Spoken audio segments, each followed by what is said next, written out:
Ya, selanjutnya pemirsa, masa pengenalan lingkungan sekolah atau MPLS tahun ini di tingkat SMA dan SMK negeri maupun swasta se-Sumsel akan lebih mengutamakan pada pembinaan kultur, pengetahuan pencegahan judi online dan narkoba di kalangan siswa, serta tidak ada lagi peloncoan maupun kekerasan.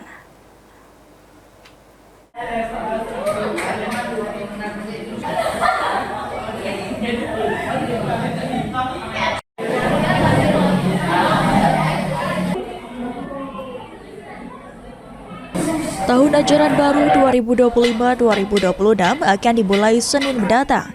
Bagi siswa baru biasanya akan dilakukan masa pengenalan lingkungan sekolah atau MPLS. Dalam pelaksanaan MPLS tahun ini, Dinas Pendidikan Sumatera Selatan telah mengeluarkan surat edaran ke SMA dan SMK negeri maupun swasta. Menurut Kabid SMK Andi Bobi, pada pelaksanaan MPLS tahun ini, Dinas Pendidikan Sumsel berpatok dengan peraturan yang dikeluarkan oleh Menteri Pendidikan Dasar dan Menengah Nomor 10 Tahun 2025.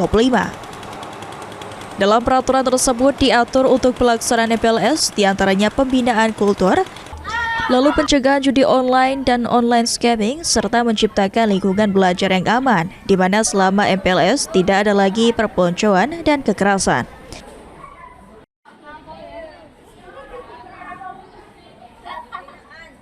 Pertama itu antara lain pembinaan kultur, kemudian pembiasaan 7 anak Indonesia, tapi yang paling kemudian pencegahan judi online termasuk juga narkoba.